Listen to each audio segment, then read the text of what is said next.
Chers amis du football, bonjour et bienvenue dans ce 21e épisode de Dribble où nous allons revenir sur la Coupe d'Afrique des Nations qui va débuter dans ce week-end. Alors, nous enregistrons samedi après-midi et le premier match aura lieu dimanche soir entre le Maroc et les Comores.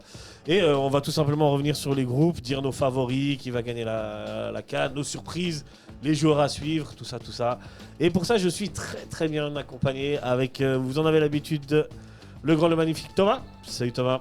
Mais salut tout le monde, salut Bige, ça va? Ça va bien? Tu vas bien? Ouais, ça va. En forme. En forme. Hein. Ça fait plaisir. Et à ma gauche, à votre droite, un spécialiste du foot mondial et international et carougeois, le grand Steve. Salut Steve. Ciao, là, lui, pour le coup, il est vraiment grand. Hein. Ciao Thomas, ciao Bige. Ça Merci va pour l'invitation. Mais avec plaisir. Comment tu vas, Steve?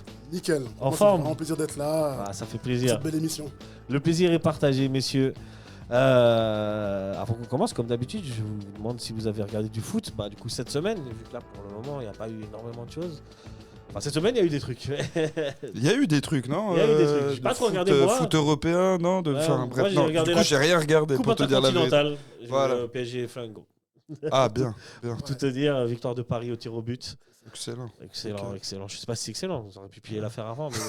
Flamengo, grande équipe quand même. Hein. Je tiens à souligner. Ouais. Avec un grand coach. Mais je savais même pas qu'ils avaient commencé cette coupe. Je l'ai découvert le jour même. Ah ouais. Ok. Ouais, ils l'ont relancé parce que tu sais, en fait, il y avait eu la Coupe intercontinentale, c'est le vainqueur de la Champions League contre le vainqueur de la c'est ça. Ok. Ouais. Et après, ils ont réadapté le format. Il y a eu la Coupe du Monde des clubs. Une sorte de Coupe du Monde des clubs où ils mettaient les de vainqueurs chaque continent continental. Ouais. Et là, ils ont relancé la Coupe intercontinentale. En fait, ce qu'on appelait la Coupe du Monde des clubs, c'est devenu ce truc qu'on a eu en été là. Oui, c'est ça. Et on a remis le nom intercontinental sur celle-là. Exactement. D'accord. Ouais, donc Flamengo, ils sont qualifiés en finale en battant Pyramids, le club égyptien qui a gagné la Champions League d'Afrique. C'est ça. Ah, ok. Voilà. Mais alors, attends, ça veut dire qu'après PSG est tombé sur Flamengo. Non, PSG, c'était déjà en finale. Et en fait, il y avait juste une qualif. Pyramids contre l'Asiatique. Celui qui passe, il joue Flamengo en demi. Et celui qui passe, il joue PSG en finale. C'est ça. Ok. Voilà. Ok. Encore une. Donc, 6e titre. Pourquoi? Parce que le club européen va direct en finale. Direct, ça. Oui. Ouais. Ah ouais. Ils n'ont pas le temps de faire plus de matchs. Déjà qu'il y a pas mal de matchs. Ouais. Là, ça, c'est un sujet. On va pas C'est clair. On va parler aujourd'hui, mais il y a peut-être trop de matchs. Mais du coup, on en entend à peine parler de ce truc en fait. Je sais pas où t'étais cette semaine, mec, mais on en a parlé un petit peu. C'est vrai que c'est vrai qu'il y a eu des. J'avoue, je suis un peu déconnecté, mais il y a eu de la Coupe d'Italie, il y a eu pas mal de trucs, du championnat suisse, Coupe d'Angleterre, la FA Cup. FA Cup. T'as regardé quoi toi, Steve, cette semaine? J'ai pas eu le temps de regarder beaucoup de foot, mais figure-toi que étonnamment, j'ai regardé la Champions League féminine. Le match entre le PFC et le FC Barcelone. Joli. Et alors, c'était sympa. Du Barça, voilà. Classique. Sans trop d'efforts. Mais les féminines du PFC sont bien défendues, sont vraiment bien débrouillées. Puis victoire, 2-0. Puis le Barça est en tête et qualifié. La Champions League féminine, c'est le même format que les gars ou c'est encore à l'ancienne, c'est avec les groupes? Non, ils ont fait le même format. Ils ont adapté comme les garçons. Par contre, tu vois, le qualifié chez les féminines, il passe directement en quart de finale. Il n'y a pas de huitième de finale comme chez les garçons. Voilà, exactement. Ok. Excellent. C'est le même principe, voilà, les 8 premières. Ouais. Les barragistes, etc. Il n'y a pas de club suisse cette année. Non. Zurich, ils ne sont pas qualifiés. Non, c'était Zurich, quoi? c'était C'est Getse qui a gagné IB qui est sorti au premier tour, je crois. Ok. Getse, en parlant de Getse, qui a mis un 6-2 à Young Boys. Young Boys, je sais pas si vous l'avez vu. Ouais. J'ai vu le résultat. Incroyable. Là. Ça, si t'es parieur, celui-là, fallait le voir. Hein. Ouais, alors là. 6-2 Getse. C'est un résultat d'un autre temps en réalité. Tu vois, Exactement. Enfin bref. Big up à Getse. Je sais que les gars, ils souffrent là-bas, les pauvres. Ça leur fait un bonheur. Mais ça, c'est une belle joie, un beau cadeau avant Noël, on va dire. C'est ça. C'est clair. Bon, messieurs, est-ce qu'on se lance tout de suite dans cette Coupe d'Afrique des Nations? Allez, moi j'ai hâte. Franchement, moi j'ai hâte. Déjà, on va pas vous mentir. Moi, je vais y aller. Tu vas y aller aussi. Je vais y aller aussi. Ensemble. Steve, tu vas y aller ou pas? Passe les doigts. Tu essaies de négocier encore un petit peu? En pleine discussion là. En pleine discussion. Fais vite pour le Cameroun-Côte d'Ivoire. Il reste bientôt plus de place. Ouais, je te jure. Nous, on l'a, hein, celui-là. Nous, on y va. Celui-là. Il est coché, je l'ai reçu dans l'appli carrément. Oui, moi aussi. J'ai le ticket et tout, c'est bon. Bien placé, On ne sait pas. Ah, vous savez pas? Ouais, je sais pas ce que ça signifie le siège là, il faut que je regarde. Parce qu'on a pris quoi comme catégorie? Tu sais, en fait, je sais plus. Il y avait plusieurs catégories. Il y avait catégorie 1, 2 et 3 quand tu étais sur le site. Tu choisissais celle que tu voulais et après le placement est un peu... Bon, c'est ça. Vous y serez, c'est l'essentiel. Voilà, c'est l'essentiel. Exact. Je crois qu'on a pris la meilleure catégorie pour celui-là, je pense. Mais je pense, vu les prix des billets, franchement, ça. C'est vrai que pour nous, Européens qui habitons en Europe, c'était pas très cher. Non, justement. Ça allait de 10 à 30. Ouais, hyper abordable, hein, même trop, tu vois. Pour une compétition comme ça, tu vois. Écoute, on verra. Peut-être que je vous rejoins, qui sait. Avec plaisir. Rendez-vous est pris Marrakech le 28. 28 ou 27 28, hein. 28, je crois. Je vais te dire ça. Parce qu'ici, on est précis, ok. C'est bien le 28 décembre, 21h, à Marrakech, au Grand Stade de Marrakech, Côte d'Ivoire, Cameroun. Magnifique. Une des belles affiches de ce premier tour. Hein. Ouais. Dans ce super stade en plus. Ouais. C'est vrai qu'on peut commencer par là. Hein. Les stades, il y a 9 stades pour cette Coupe d'Afrique, dont 4 à Rabat. Ouais. Dont certains qui ont été rénovés, voire des nouveaux. Le Grand Stade de Tanger, par exemple, qui est un nouveau stade, qui est le plus grand de la compétition. Ouais. Mais là où le Maroc va jouer là, à Rabat, ça c'est un nouveau, c'est un nouveau, mais il a l'air magnifique aussi celui-là. Pour demain, tu dis? Pour demain, ouais. Celui de demain. Voilà. Mais je crois que le Maroc joue que dans ce stade, en tout cas les 3 matchs. Et je pense qu'ils finissent premier, je suis pas sûr. Et ils continuent là-dedans. Je crois qu'ils jouent que dans ce stade. C'est pense. La règle en général en Afrique. Hein, c'est ça. Le pays organisateur, en vrai, ils jouent que dans un stade. C'est ça. C'est vrai que j'ai vu aussi un petit peu là sur Internet, là, les images du stade, c'est magnifique. Hein. Ouais, franchement, ouais. Ils ont fait un gros travail, même au niveau de l'accueil des différentes équipes. Je crois que toutes les nations sont logées que dans des hôtels de luxe. Ouais, exact. 5 étoiles. Tu vois, toutes. Et c'est une première. Ouais. Tu vois, au niveau de la CAN. Ouais, ça c'est fort. J'ai envie de te dire que même au niveau des euros ou des mondiales, j'ai pas souvenir que toutes les nations étaient logées dans des... Mais ça veut dire quoi? Que c'est l'organisation de la CAN là au Maroc qui leur propose les hôtels? Parce que d'habitude j'entends que c'est les fédérations de football qui vont chercher. Oui, c'est les fédérations. Voilà. Sauf que là en l'occurrence je crois que ça vient vraiment de l'organisation de... C'est fait en sorte pour qu'il soit bien... je crois, de toute façon la CAF elle alloue assez d'argent pour que les équipes se logent dans ce type d'hôtel là. Ouais. Sinon s'ils ne sont pas là-dedans c'est qu'il y a de la corruption au sein de la fédération, tu vois. Ok. Disons que c'est vrai que ça devrait être la norme, mais on se rend compte qu'effectivement depuis quelques années c'est pas toujours ça, quoi. On sait jamais. Tant mieux. C'est cool, c'est une bonne chose. Le stade dont tu parles c'est le complexe sportif du Prince Moulay Abdellah. Rabat, pour le Maroc là, le Maroc. Effectivement, dans ce stade, il y aura les 3 matchs du Maroc. Si le Maroc finit premier, il jouera tous les matchs dans ce stade. Excellent. Il a l'air magnifique. Il y a le stade olympique de Rabat, complexe sportif Prince Moulay Abdellah aussi, là où il y aura la Tunisie, par exemple. Ah, très bien. Il est un peu plus petit, il est un peu moins stylé. Il faut dire les choses. Il y a un autre stade, c'est le complexe sportif du Prince héritier Moulay El Hassan à Rabat, où c'est celui qui accueillera l'Algérie. Le match de l'Algérie, on ira. Ouais, exact. Tunisie, on ira. Exact. Et enfin, il y a un nouveau stade qui s'appelle Al Balid à Rabat, qui est... c'est un nouveau celui-là, ok. Ouais. Aussi. J'aurai la chance d'y aller, moi. Ouais, parce que tu vas avant. Pour voir un RDC Bénin. Bien. Bien. Tu vas voir le RDC là? RDC Bénin. Ah ouais, bien. Ah ouais, ça, ouais. Après, tu as le mythique stade Mohamed V de Casablanca, le stade partagé avec le Wydad et magnifique, le Raja, incroyable. Le grand stade d'Agadir, qui est un nouveau stade, le stade complexe sportif de Fès. Ouais. Celui-là, il a pas l'air d'être super rénové, quoi, non? Si, il a été rénové quand même. En 2003. Ah, d'accord. Il est assez. Il y a 20 ans. Il est homologué. Oui, il est homologué. Parce que ça va, hein. Non, mais voilà, moi ça me va très bien, c'est juste pour voir. Le grand stade de Marrakech où il y aura ce fameux Cameroun-Côte d'Ivoire qui peut accueillir 45 000 personnes. Dépêche-toi, Steve. Le grand stade de Tanger à 68 000 et voilà. Ouais, génial.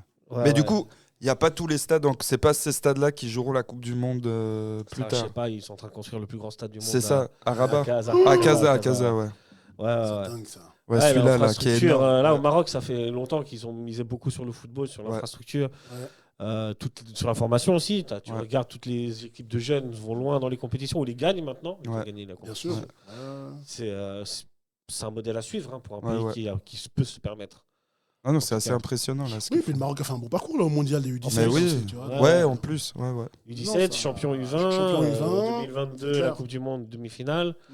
Ils ont gagné la Coupe arabe, non? Ils ont gagné la Coupe arabe avec une équipe B là, juste la Oui, l'équipe B, mais bon, quand même, tu vois, c'est quand même bien. Il fallait le faire. Jordanie A quand même. Ouais, faut le faire. Non, ça va être, même en termes d'infrastructure, ça va être une très belle CAN. Même tout ce qui est transport et tout, je me suis renseigné, franchement. C'est fluide. Hein. C'est bien fluide. Ça va être incroyable. Là, ils ont bien bossé. Maintenant, voilà, il faut que ça se manifeste là. À partir de demain, pendant encore 2 semaines et demie, 3 semaines. Mais je crois qu'ils ont bien fait les choses. Et puis, ça donne aussi l'image et la réalité sur les capacités qu'ont les structures africaines de se mobiliser avec beaucoup d'exigences, avec de la rigueur et de la qualité. Et ça doit pas être quelque chose d'exceptionnel, ça doit être quelque chose de normal en fait pour l'avenir maintenant. Quand on voit que... Et puis, quelque part, que ce soit le Maroc qui soit dans cette démarche-là, comme tu l'as dit, c'est le continuum de tout un travail qui a été fait depuis de longues années maintenant. Et en fait, que ce soit sur le plan sportif, que ce soit sur le plan logistique, infrastructure, c'est un formidable modèle, moi je trouve, tu vois. Totalement. Et qui devrait vraiment donner des aides et des idées à mais d'autres. C'est juste parce qu'à la base, elle ne devait pas être au Maroc, cette CAN, tu vois. Ils l'ont récupérée il y a quoi, de la Guinée. De la Guinée, tu vois. Enfin, c'est montré aussi qu'ils ont déjà dans ses intentions, eux, le Maroc, de développer le football, les infrastructures, ils avaient déjà un peu ce truc-là. Mais voilà, c'est aussi le problème africain, on va dire, tu vois, t'as la Guinée là, ils sont pas prêts, tu vois, malheureusement, et t'as quand même le Maroc derrière qui récupère. Écoute, il y a la Confédération africaine de foot, elle a relevé ses exigences sur les stades, tu vois, pour homologuer les stades. Et c'est bien parce que ça pousse certains à moderniser les infrastructures. Mais d'un côté, il y a des pays qui se retrouvent sans aucun stade homologué et leur équipe nationale doit aller jouer au Maroc ou ailleurs pour se qualifier. Et là, on est sur un 2 poids 2 mesures qui fonctionne pas très bien. Tu vois. Moi, je te prends l'exemple de la Tunisie. Il n'y a qu'un seul stade qui est homologué, c'est le stade de Rades. Les autres, mais du coup, ils sont en train de construire parce que c'est des pays qui peuvent se le permettre. Bien sûr. Il y a des pays qui ont d'autres priorités que le football. Et est-ce que... Tu vois, ça... Exactement, c'est ça l'histoire, tu vois. Mais le Maroc il y a 20 ans, c'était peut-être pas le football la priorité au Maroc, tu vois. Là, ça le devient pour plein de raisons géopolitiques, etc. Tu vois. La Côte d'Ivoire, il y a 2 ans, franchement, c'était aussi incroyable les infrastructures qu'il y avait, les stades. C'était magnifique. Totalement. Et puis c'était hyper bien réussi, moi je trouvais derrière, tu vois. Donc franchement, non. Magnifique. Non, c'est vrai que c'est une compétition qui tend à... Mais qui s'internationalise aussi. Beaucoup. De plus en plus. Moi, j'ai l'impression que ça fait quoi, peut-être 10-15 ans, je sais pas, la CAN, elle prend une ampleur, tu vois, au niveau du mondial, tu vois, qui est différent par rapport à il y a 10-15 ans en arrière, où on regardait ça de haut, tu vois, en se disant... c'est en hiver, ça fait chier, tu vois, c'est emmerdant, ces trucs. Les joueurs qui partent, c'est mal organisé, les matchs, c'est n'importe quoi, etc. Et puis là, je trouve que ça prend de plus en plus de structure et on montre surtout l'ambiance qu'il y a autour de cette CAN, tu vois. Pas juste le match et les problèmes, les trucs, la politique. Là, tu vois les gens s'amuser, tu vois les gens profiter, puis s'unir, tu vois, à travers tous les... Et ça, pour moi, c'est ce qui fait booster encore plus ce truc derrière, tu vois. Ambiance à l'africaine. À l'africaine, exactement. C'est le positif, tu vois. C'est clairement le positif. Et on arrête de parler du négatif en faisant ça, tu vois. C'est ça qui est bien, je trouve. C'est clair. Pour vous, quel est le favori de cette CAN? C'est facile pour moi, mais il y en a plusieurs. Mais le grand favori, je pense que tout le monde met en avant, c'est le Maroc. Le Maroc, qui, au sorti de cette fabuleuse épopée du dernier mondial, et qui est dans la continuité en fait, tu vois, ce que fait Walid Regragui, c'est un super job. C'est fou. Tant dans le côté sportif, même à l'interne, c'est-à-dire tu vois qu'il maîtrise son sujet, qu'il maîtrise son groupe, qu'il ne le subit pas, comme ça peut malheureusement arriver dans certaines fédérations, certaines nations, mais là, lui, il maîtrise son groupe et puis tout le monde adhère au projet. J'ai l'impression que vraiment tout le monde adhère au projet. Et tu vois, même l'autre jour, j'entendais, on l'a interviewé sur Ziyech. Il a dit bah, écoutez, c'est un formidable joueur. S'il est prêt à s'intégrer au projet, bah, je serais fou de ne pas le prendre. Tu vois. Donc, non, c'est clair. Après, donc, le Maroc, grand favori, moi, il y a quand même, je dirais. Ziyech, qui, au passage, n'est pas dans la liste de. Non, il n'est pas. C'est pour ça. Non, il n'est pas. Mais parce c'est. Que, c'est ça. Mais raison. Son groupe est sain, solide. Et c'est un meneur, ce Regragui, tu vois. Il a pris le dessus sur la fédération avec cette Coupe du Monde et Exactement. Tout le monde est derrière, mais. Il a une bienveillance, tu vois, pour cette fédération-là. Bien sûr. Vois. Il veut du bien là-dedans. Il n'est pas juste à penser à sa carrière derrière, etc. Et puis, non seulement ça, je dirais, la sélection marocaine n'est pas non plus en manque de bons footballeurs, de talents. Donc, même si Ziyech, c'est un vrai, très bon joueur, mais ils peuvent faire sans parce que non seulement il y a des bons joueurs, l'équipe, elle est structurée, le coach, il est fort, tout le monde adhère, ça va dans le bon sens. Ouais.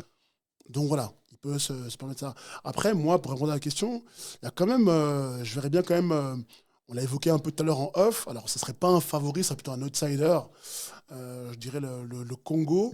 Voilà, l'autre favori serait peut-être la Côte d'Ivoire quand même. Ah ouais qui reste, moi aussi, je mets. Qui reste quand même. Mais ça reste quand même une équipe. Moi, j'en ai un autre de favori pour vous, c'est le Sénégal. Ah, moi, un autre encore. Mais... Qu'est-ce que t'en penses? Sénégal, ouais. Sénégal, c'est l'équipe solide qui Sénégal sur chaque regorge de talent, qui a des joueurs de niveau de classe internationale. Hein. Ouais. C'est des super joueurs. Même si tu en as quand même quelques-uns qui jouent maintenant dans le golf, mais ça reste quand même des joueurs de très très haut niveau. Hein. Ouais, dans le golf, au final, tu n'as que Sadio Mané. Mané, ouais. Ouais, parce que le reste, ça joue vraiment tout en Europe. Hein. Ah oui, t'as Koulibaly. Koulibaly, ouais, défenseur. Défenseur, exactement. Mais sinon, les Crépin Diatta, les Papis, Paté Cissé du Rayo Vallecano, t'as des Ismail Assar de Crystal Palace, Boulaïdia de la Lazio, t'as Nicolas Jackson qui a été le plus gros transfert. Nico Jackson, super joueur. Ouais, c'est incroyable. Le Sénégal, t'as que des individualités incroyables. Ouais, c'est ça. En fait. Maintenant, la question, c'est est-ce que le coach actuel arrivera à les faire jouer en équipe? C'est ce qui est plutôt en train de bien faire actuellement. Donc, moi, je vous dis attention au Sénégal. Oui, moi, je suis d'accord avec toi. Sénégal, de toute manière, c'est un des favoris. Moi, je rajouterais encore la Tunisie, pour moi, historiquement, tu vois, en Coupe d'Afrique, ils vont toujours assez... Enfin, et je les sens ultra prêts cette année, tu vois, par rapport à d'autres préparations, etc. Moi, je sens qu'il y a eu un truc, tu vois, quand je les ai vus jouer les matchs. On sait jamais, en fait. On sait jamais. Oui, mais elle est capable du meilleur comme du pire contre n'importe qui. Totalement, je suis entièrement d'accord avec toi. Mais je sais pas, je sens une cohésion par rapport à il y a des années en arrière où je me disais, ça va être n'importe quoi. Puis pourtant, tu vois, ils se qualifient, des fois ils vont en demi. Enfin voilà. Il y a 4 ans, tu vois, elle passe 3e minablement au tour. Et après, le Nigeria qui a fait la meilleure impression du tournoi pour après tomber contre le Burkina. Oui, sans négliger le Burkina qui est une très bonne équipe. Hein. Non, quand t'as passé le Nigeria, tu vois.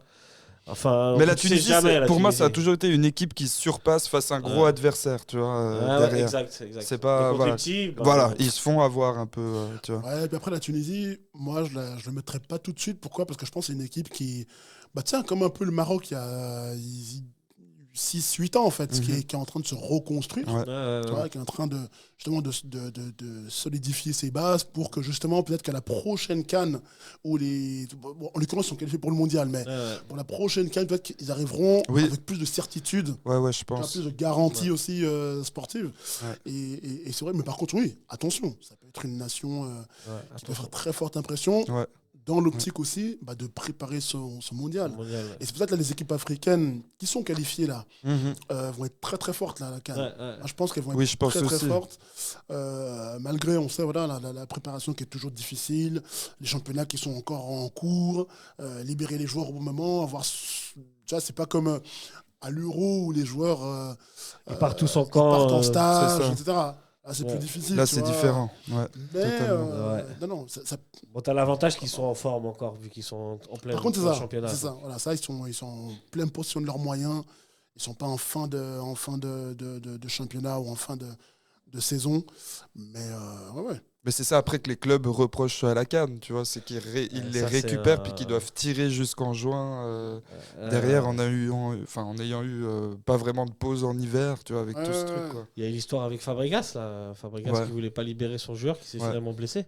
Ouais. T'imagines ? C'est fou. Il aurait pu partir avant avec sa sélection. Et il sera en état. Ouais. Il sera en état, là, il est blessé, il fait pas de CAN.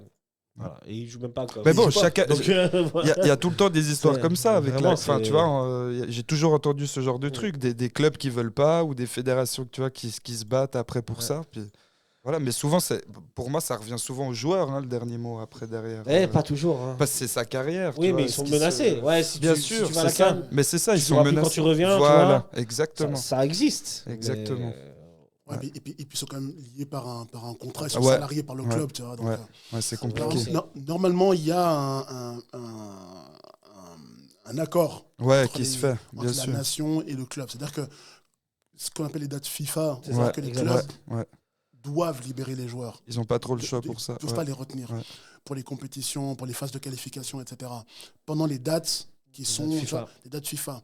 Et puis tous les clubs connaissent ces dates-là. Hein. Ils sont connus en début de saison. Voilà. Bien sûr.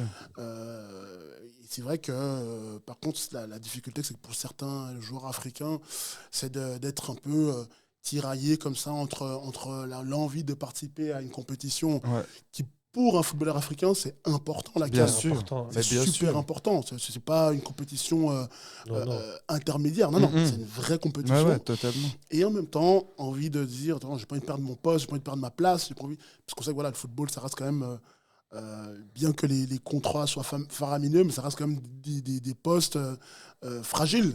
Tu vois, si tu n'es pas bon ou si tu es blessé, tu ne peux pas performer en fait. Il suffit que celui qui te remplace soit bon pendant ces moments-là et réponde aux exigences du coach. Voilà. Mais voilà. Il y a plein d'enjeux. Il y a plein d'enjeux. On espère que ça ira quand même bien. Ça va être une belle CAN. Ça va être une belle CAN, mais oui, franchement, ça va être une très belle CAN.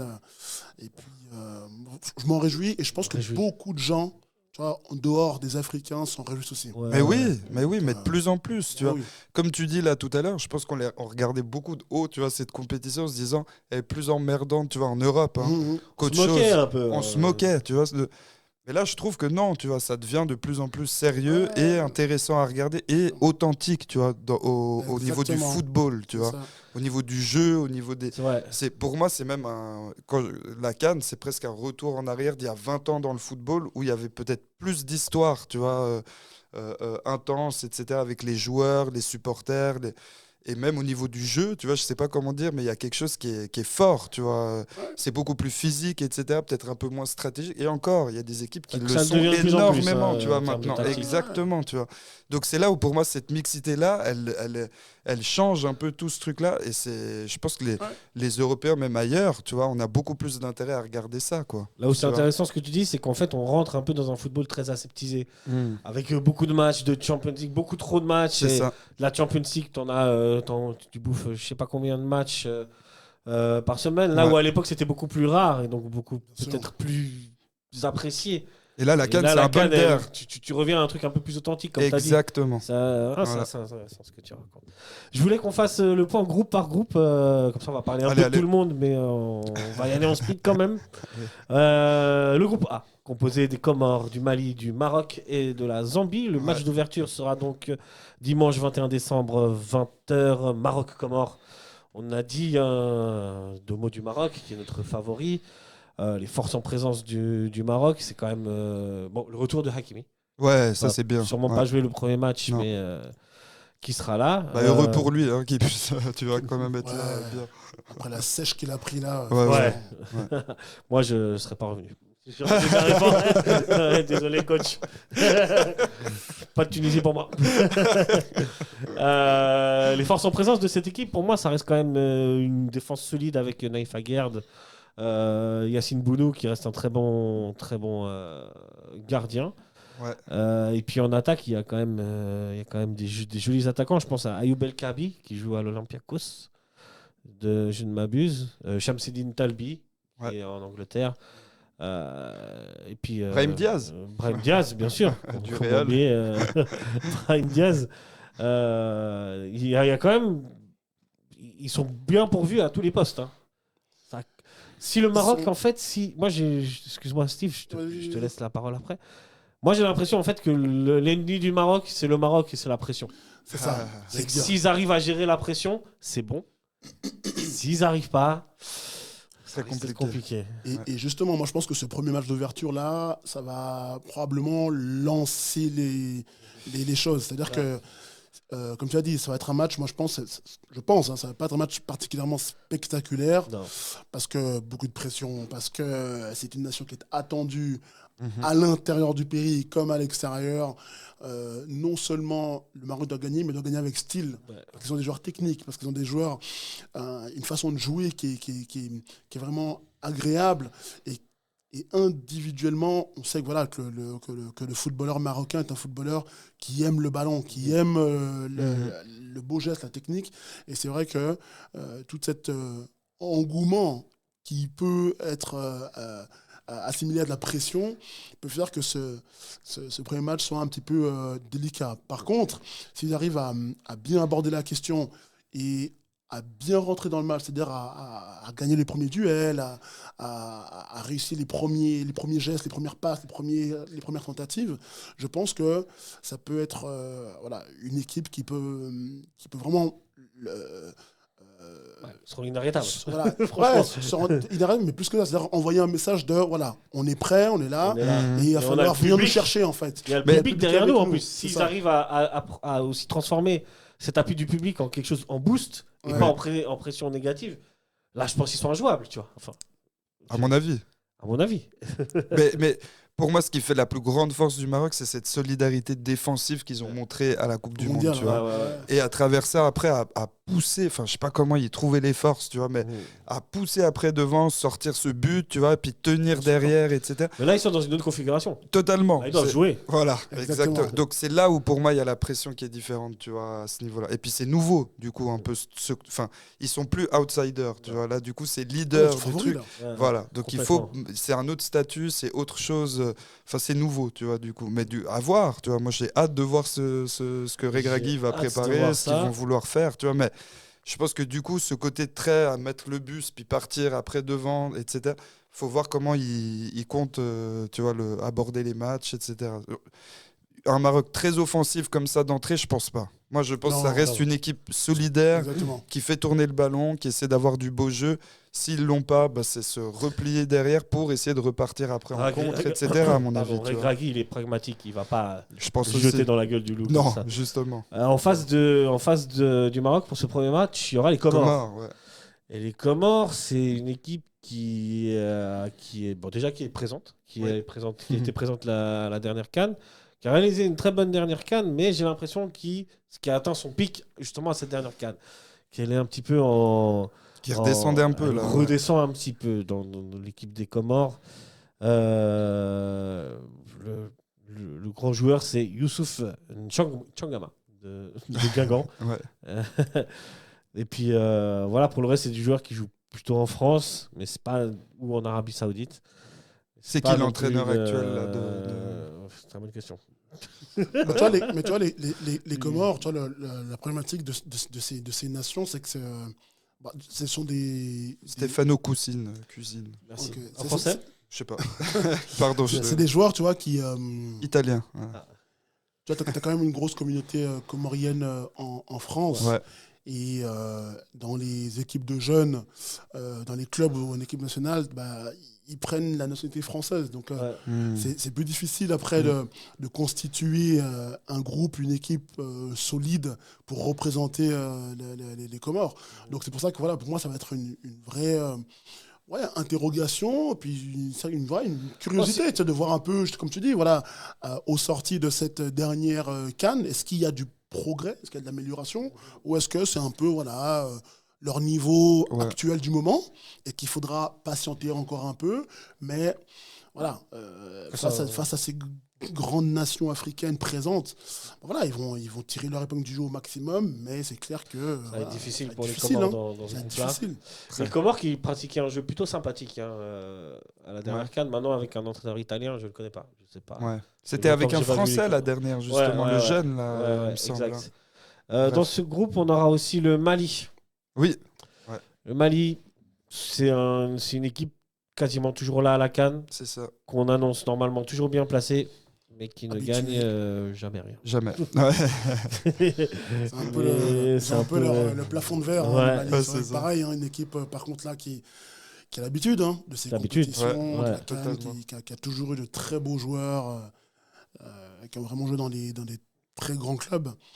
Mais voilà, actuellement, tu vois, le Mali qui a connu son pic, bon, on parle de ça il y a plus de 30 ans, tu vois. Mais non, il y avait l'époque de Kanté. Kanté, il s'appelait non, il y a Kanouté, pardon, excuse-moi. Kanouté et Seydou Keita.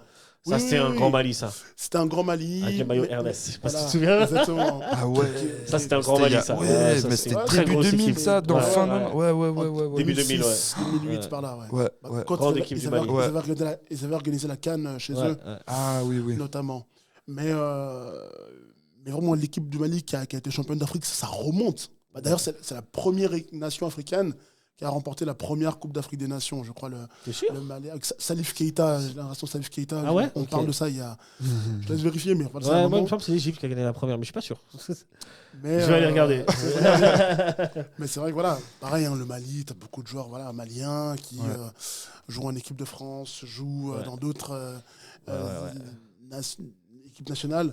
Mais voilà, le Mali qui va passer, je pense, le premier tour, là, a priori. Le Mali qui devrait passer le premier tour, puisque dans ce groupe, on retrouve la Zambie. Qui n'est plus la Zambie qu'elle n'était avec Hervé Renard. Voilà, c'est ce que... Je voulais juste dire un petit mot sur le Mali. Il y a 2 joueurs qui jouent dans le championnat suisse, Diakhaté de Lausanne et un défenseur de Guetze. Ok. C'était mais revenons à la Zambie. La Zambie qui n'est plus ce qu'elle était, qui a gagné d'ailleurs la CAN avec Hervé Renard, à surprise générale au détriment de la grande Côte d'Ivoire de l'époque de Drogba. Incroyable. C'était incroyable. Incroyable. Sacrée épopée. Ouais, c'est fou. Une équipe qui jouait vraiment bien à l'époque. 2010, c'est ça? Alors, je suis sur la page, donc je vais te dire ça. Et sachez que la première Coupe d'Afrique a été remportée par le Soudan. Non. C'était le Soudan. Ouais. En 1957, donc on avait tous faux. Tu vois. Et mon très cher Steve, je ne suis pas sûr que le Mali ait déjà gagné une Coupe d'Afrique. Si, en 2000. Pardon, c'est tout faux ce que je vous dis. Déjà, j'étais sur les pays hôtes. Voilà. On va regarder. Voilà, le champion de cette première CAN organisée au Soudan. C'était organisé au Soudan. Ok. Gagné par l'Égypte. Ah, voilà. Ok. Ah, donc c'est bien l'Égypte. C'est bien l'Égypte.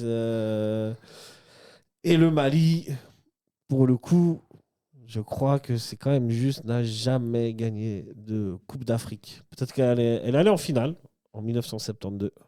Ah, et puis ils l'ont. Ok. D'accord, autant pour moi. Ils ne l'ont pas gagné comme ça. Voilà. Bah écoute.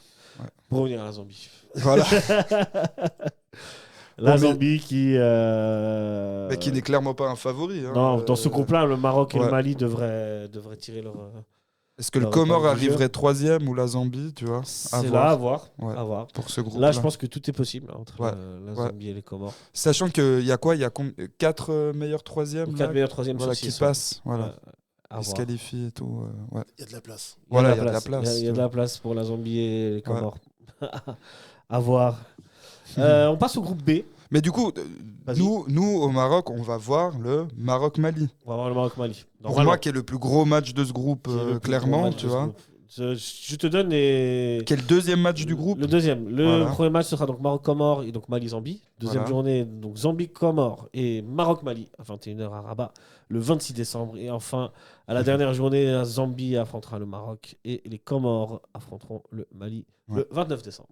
Ok, voilà. Donc ça se joue beaucoup sur le Maroc-Mali, ce groupe-là. Pour la première place, si les choses sont logiques, mais... Oui. Mais football, on sait jamais. Afrique du Sud, Angola, Égypte, Zimbabwe, c'est la composition du groupe B. C'est un joli groupe. Très joli. C'est un joli groupe avec de belles équipes. On va commencer pour moi, ce qui est le favori. L'Égypte, on n'en a pas trop parlé. Mais l'Égypte qui va chercher une CAN, c'est pas forcément possible. Historiquement, c'est clairement une des plus grosses nations africaines et tout. C'est la plus titrée et tout. Après, pour moi, de ce qu'a montré la dernière fois aussi l'Afrique du Sud, tu vois. Ah oui. En réalité, c'est peut-être même eux les favoris, tu vois, derrière. Possible, parce que les dernières CAN de l'Égypte, c'était plutôt décevant, j'ai l'impression, de souvenirs comme ça, tu vois. Et l'Afrique du Sud a montré par moments, en tout cas, des beaux jeux, des belles périodes, etc., avec le ballon et tout. Donc, à mon avis, ouais, ça peut être hyper serré. Et puis l'Angola aussi, tu vois, je sais plus, la dernière en Côte d'Ivoire, non, je sais plus. Pour moi, il me semblait l'Angola montait quand même bien là au niveau du foot et tout. Donc Palancas Negras. Voilà, donc attention à ce groupe. Pour moi, il est très très très serré quoi. Moi, j'aimerais faire un parallèle entre l'Égypte et l'Afrique du Sud, juste par rapport à la composition de leurs effectifs. En fait, c'est déjà des grosses puissances du continent en termes de football local. Les championnats sont assez puissants et on le retrouve dans l'équipe nationale où en fait la plupart des joueurs de ces deux nations jouent au pays. Les Égyptiens, ils jouent tous au pays, domestique, à part Marmouche, Salah et Moustapha Mohamed de Nantes, qui est un très bon attaquant. Et si je vous donne la composition de l'Afrique du Sud, on est à peu près pareil. Ils sont presque tous sud-africains. Entre les Orlando Pirates, les Mamelodi Sundowns. Quelques joueurs qui jouent à Bruges comme Campbell ou en Norvège comme certains Kabini. Et pour le reste, c'est ça. Et donc, du coup, c'est des équipes qui déjà ont des automatismes en club. Certains joueurs ont des automatismes en club, donc qui seront forcément difficiles à jouer. C'est clair que l'Égypte peut finir deuxième et l'Afrique du Sud première. Donc, franchement, l'Égypte, c'est ce qui a fait sa force. Hein. Tu vois, justement, dans les dernière CAN qu'elle a gagné, qu'elle a remporté, avec des joueurs du cru, avec des joueurs vraiment qui jouent dans le championnat. C'est vraiment l'une des nations africaines, l'une des grandes nations africaines qui a bâti en fait la force de son équipe sur les joueurs qui évoluent dans son championnat respectif avec un entraîneur égyptien, tu vois, et c'est comme ça qu'ils ont réussi justement à... La génération 2006-2010, après elle est incroyable. Elle est incroyable. Une génération dorée. Bien sûr, avec un ou deux comme Mohamed Zidane qui joue quand même en Allemagne et tout, mais c'est quand même une nation qui s'est vraiment bâtie... Je sais pas si tu te souviens du joueur. Bien sûr, voilà, bien sûr. Mais c'est vrai que lors des dernières sorties, elle s'est un petit peu cassé un peu la figure. Pareil, pour les dernières, elle avait manqué la dernière qualification au mondial, tu vois. Donc voilà, on ne sait pas trop dans quel état d'esprit cette équipe arrive à cette CAN-là, contrairement à l'Afrique du Sud, qui peut-être effectivement a un peu plus de certitude. C'est vrai. Peut-être ça exactement, je suis d'accord. Et puis, ce qui concerne l'Angola, écoute, l'Angola, c'est une équipe qui progresse. Pareil, un petit peu aussi comme le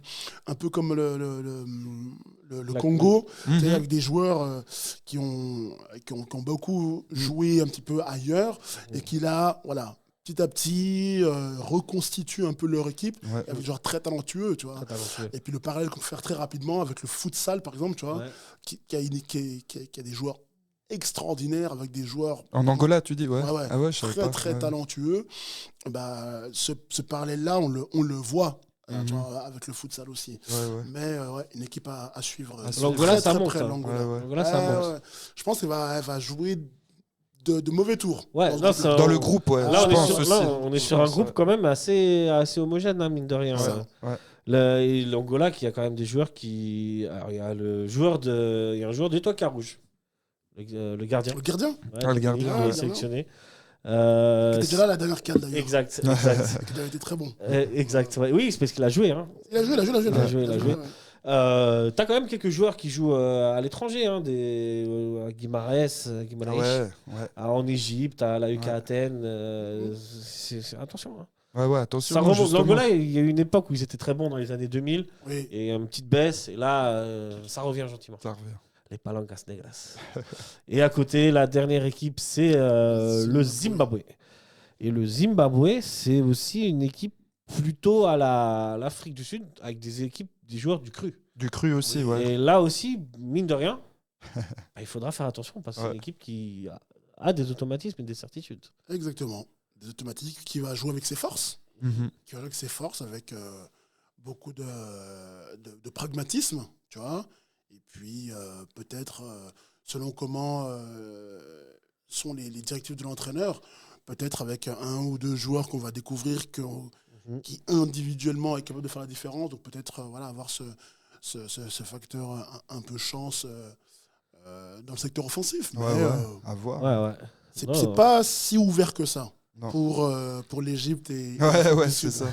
Non, c'est très très serré. Moi, je sais pas si c'est le groupe de la mort là pour la CAN ou quoi, mais je trouve qu'il est pas loin, hyper serré. Il est serré. Il est serré. À noter que l'Angola affrontera l'Afrique du Sud en premier match. L'Égypte, il jouera le Zimbabwe. Le deuxième, ce sera Angola, Zimbabwe, Égypte, Afrique du Sud. Il est à noter celui-là le 26 décembre à 16h. Bien. Okay. Et enfin. Angola, Égypte, nous serons très chers ça, à Agadir. Magnifique, ouais. Et Zimbabwe, hein. Afrique du Sud. Sur le soleil d'Agadir. Ça va être bien. On passe au groupe C. Un groupe C qui contient le Nigeria, l'Ouganda, la Tanzanie et la Tunisie. Ouais. Un groupe aussi assez homogène. Il y a deux forces qui devraient sortir du lot, mais attention. À Tanzanie et l'Angola. On va commencer par le Nigeria d'abord. Nigeria, normalement... Ça devrait passer. Ça devrait passer. Nigeria qui s'est un peu brouté sur la campagne de qualification de la Coupe du Monde. C'est complètement à côté. Ils ont eu de la chance d'être repêchés en barrage. Franchement. Pour faire tout ça, ils auraient mieux fait de laisser le Burkina. Bon. Cela dit, le Nigeria, ça reste un effectif quand même hyper costaud. Avec des attaquants comme Lookman, Chukwueze, Osimhen, Moses Simon du Paris FC. Franchement, Iwobi qui est toujours là au milieu. Voilà, la question pour le Nigeria, du coup, c'est arriveront-ils à jouer ensemble ? C'est ça, la cohésion d'équipe, tu vois. Ouais. Ça, c'est moi, le gros problème du Nigeria, c'est ça que je vois, tu vois. Et à mon avis, t'arrives à rien si t'as pas ce truc-là. Donc... on verra, peut-être qu'au fil de la compétition, au fil des 3 matchs de groupe, tu vois, ça peut créer quelque chose chez eux. Je me souviens, la Côte d'Ivoire, il y a 2 ans, là, c'était très compliqué, la phase de groupe chez eux. Bon, ils vont jusqu'à la gagner au final derrière. Donc, pour moi, ils font un parcours. C'était magnifique à voir. C'est la fenêtre. Hein. Mais c'était beau à voir, tu vois, d'être dans le down. Et puis après, bref, c'est encore une autre histoire. Le gars, il devait attendre tous les matchs avant de savoir si c'était qualifié. Ouais, c'est ça. Non, mais c'était incroyable. Changement d'entraîneur pendant la compétition. Pendant le truc, non, mais des problèmes. Des trucs. Non, mais c'était incroyable. Et ils vont au bout. Et après, ils vont au bout. D'ailleurs, du coup, le premier entraîneur, est-ce qu'il est champion d'Afrique aussi ? C'était Jean-Louis Gasset, d'ailleurs, je crois. Normalement, oui. Normalement, oui. Il est dans le groupe. Pour toi, Steve, le Nigeria, comment tu les vois ? Est-ce que Nigeria, ça peut aller au bout même ? Au bout, je sais pas, parce qu'effectivement, il y a ce truc. En fait, ça dépend. Il faut voir comment est-ce que durant la compétition, ils vont se comporter. Ça dépendra beaucoup de ça, effectivement, parce qu'il y a de grosses individualités. Il y a quand même un ballon d'or africain, Lookman, qui a été très bon, qui a eu un début de saison compliqué, parce que... Problème avec l'Atalanta. On n'a pas quitté son départ, il ne voulait pas rester, finalement il est resté, donc il se remet à jouer, donc il est de nouveau en forme. Et peut-être que ça va lui faire du bien d'avoir ce sas de la CAN pour sortir un petit peu du contexte de Bergame, mais j'ai hâte de voir cette équipe parce qu'effectivement, tu as cité les joueurs. Franchement, Osimhen, excusez-moi. Quand même. En Afrique, top attaquant mondial. En Afrique, tu as cette lignée de joueurs offensifs là. C'est beau. Franchement, c'est incroyable. C'est incroyable. Donc maintenant, voilà, comment est-ce qu'ils vont réussir à réguler ça entre la partie défensive, même l'aspect social du groupe, et l'aspect sportif. Totalement. Donc, voilà. S'ils ont l'objectif commun de se dire on veut gagner, on fait ce qu'il faut pour gagner. Il faut la cohésion. Voilà. On est ensemble, les gars. Et c'est clair que voilà, talent. Talent, je pense que on est presque sur un des plus bels effectifs total. Un top 5 des plus bels effectifs. Bien sûr. Ça serait pas un des effectifs les plus chers niveau marchand, tu penses, avec les joueurs qu'il y a là-dedans et tout, tu vois. Peut-être le Maroc encore. J'avoue que j'ai pas le classement. Je vais aller checker ça. Enfin, au niveau du prix des joueurs. C'est que le Maroc, déjà juste Achraf Hakimi. Ouais, c'est ça. Voilà, tu vois. Achraf Hakimi, il vaut plus que tout l'effectif de la Tunisie. Oui, certainement déjà. Certainement. Donc déjà, ça te place un homme. Osimhen, Lookman. Oui, justement, tu vois. Mais si tu cumules tout ça, c'est pas mal, hein, franchement. Tu vois. Avec les 3 là. Ouais, justement. J'avoue. Tu vois. Après, t'as l'Égypte avec Salah, mais bon, Salah, c'est plus. Alors, je l'ai le classement. Je sais pas s'ils ont pris tous les joueurs sélectionnés, mais c'est le Maroc qui a la plus grande valeur marchande. Bien sûr. 436,5 millions d'euros. Très bien. Puis le Sénégal, avec 418 millions d'euros. Le Sénégal, on en a parlé un peu. C'est quand même des sacrés joueurs. Ouais. La Côte d'Ivoire, effectivement, bien sûr. 3e. Et le Nigeria est le 4e. Ah, voilà. Okay. J'étais pas loin. Monsieur, 284 millions. C'est relativement proche. Logique. Ouais, totalement. Parce que...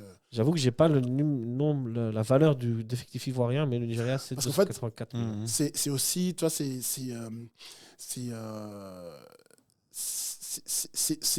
valeurs-là, elles sont faites aussi sur la tendance. Oui, c'est ça, exactement. Parce que si vraiment, fondamentalement, tu prends joueur par joueur, je suis pas sûr que le Nigeria est vraiment 4e. Peut-être qu'ils sont un peu plus haut. Voilà. Mais c'est vrai qu'au niveau de la tendance, elle serait plus de l'équipe et de sa forme du moment, a fait que. Mais c'est pas choquant. Non, pas du tout. Pas du tout. Pour compléter le top 5, sachez que le Cameroun... j'allais dire c'est le Cameroun dans le top 3. J'allais dire là, il y a un problème. 254 millions, l'Algérie suit le Mali, l'Égypte, la RDC et enfin le Burkina Faso pour compléter ce top 10. Ah ouais, Burkina Faso, ils sont là quand même. On va en parler du Burkina Faso. On continue avec la Tunisie. Ouais. On a dit 2 mots avant. La Tunisie, c'est des aigles de Carthage, les chouchous, les compatriotes. On savait pas. Il est tunisien, déjà. Sachez que la Tunisie jouera contre l'Ouganda à 21h à Rabat. J'y serai. Sachez qu'ils joueront à 21h le 27 décembre à Fès contre le Nigeria. On y sera. Très beau match. Très beau match là. Tunisie-Nigeria, il est aussi à noter. Très beau match. Et Tunisie-Tanzanie le 30 décembre à 17h. On sera, Thomas. Oh non, ça va être fou. Tunisie, c'est un effectif, ça parle pas beaucoup, c'est pas très très cité comme dans les favoris, à juste titre d'ailleurs. Mais si, et seulement si, l'équipe se met, un peu comme le Nigeria, met dans le sens de la marche, continue de bien défendre, puisque la force de la Tunisie, ça reste la défense, malgré Dylan Brown en défenseur central. Malgré ça. C'est pas un top début de saison. Par contre, avec la Tunisie, il est efficace. Vraiment. Et sachez qu'aussi Haj Mahmoud de Lugano, qui est dans l'effectif. La Tunisie, c'est la grosse force, c'est la défense. À voir maintenant si les joueurs offensifs auront de l'inspiration. Et quand même, il y a quelques joueurs. Je pense à Elias Saad du FC Augsbourg, Achouri de Copenhague.